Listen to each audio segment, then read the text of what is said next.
All right, let's see how you did. Our shop is located in Orlando. Here in desserts. Okay, one batch has 4 rolls. Okay, good. Nice job with making your assumptions here. That's perfect. Now, question. When you say, so we're calling the rolls the units, right? So when we say units here, we're saying 11,000 units. So technically, the batch would be, enable editing 1 second. So technically our batch, we would say is 2,750 batches.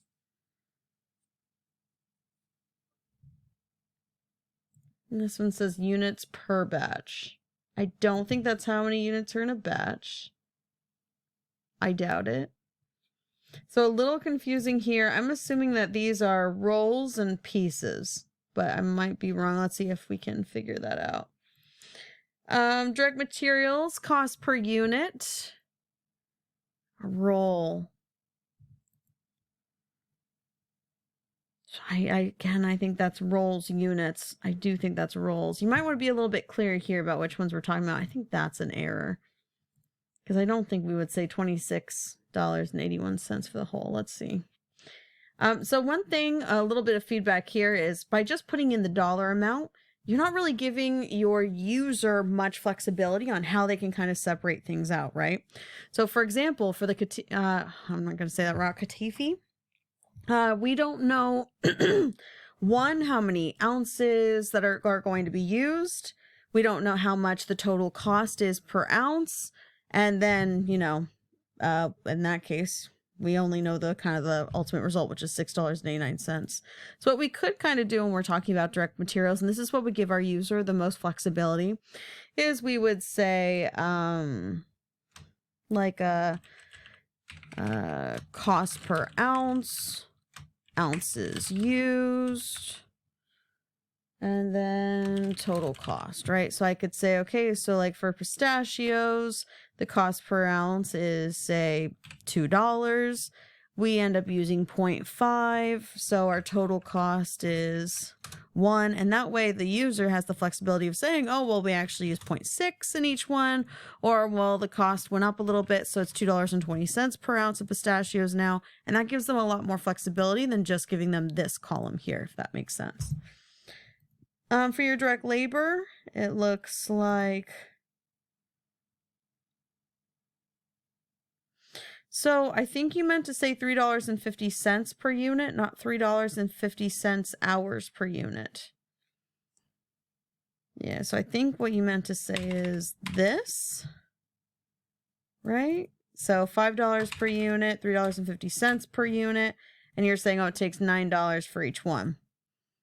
Just out of curiosity, there's 25-minute increments in an hour, right? And then... I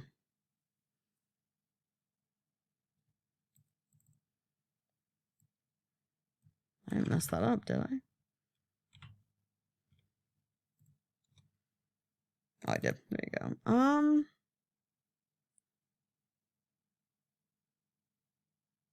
What? So they still don't equal, though. So do you have 2 different chefs here that are working on this? And one gets paid $42 an hour, and they're able to do, basically, takes them 5 minutes to do each one. And there's about $3.50. And then for the other one, it takes them 9 minutes to do each one. Yeah, I'm not sure why the 2 chefs get paid differently. Normally with direct labor, we would have different steps, right? We wouldn't just have like one overall price amount. We usually kind of separate it out. For example, the people who are doing a lot of the more high level cooking, they would get paid more than the people who are just, say, packaging, right? Okay, let's take a look. Good job with your factory overhead costs, just going ahead and doing it all together. So we need to allocate that 54,500.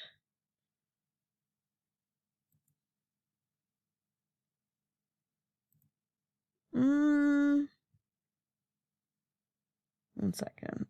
So this 54,500 has to get allocated to the two. We wouldn't double count it. We would want to say, okay, so how much of that 54,500 has to go to baklava and how much is going to our Galex? And then here we wouldn't want to sum these up because this is per unit and this is a total for the period, right? So we would not sum those.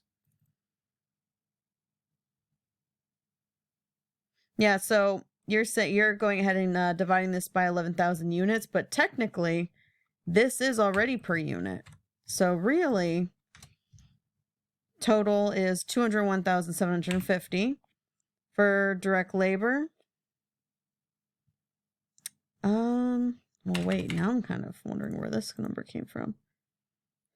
Where did that number come from? Okay, I'm confused now. I don't know where this number came from. Yeah, so this is something I'm not really quite sure where these came from. But technically, if you're saying $3.50 per unit, right, and then this 54,500, let's say that you just decided to divide that equally amongst the two items that you have here. That means that the sum for all of them would be $267.490, which means that for each unit, it'd be $24. So way, way off from what you have over here. Okay. So take a look at this. Please do not hesitate to let me know if you have any questions. But let me actually read these assumptions real quick just in case. Reservoirs optional. Okay. Based on price for direct material for each price based on batches. 4 rolls, units. We might not want to say unit then. We would want to say batches, right?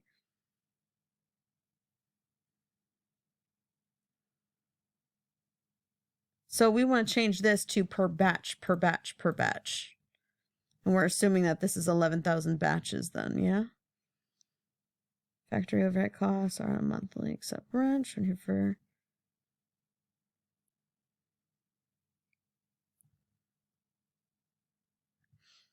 So with the rent, we would want to keep this all for the same period, right? So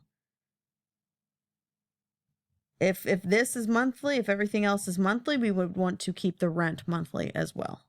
We don't want to go ahead and be doing different periods. We need to keep the period consistent. Okay.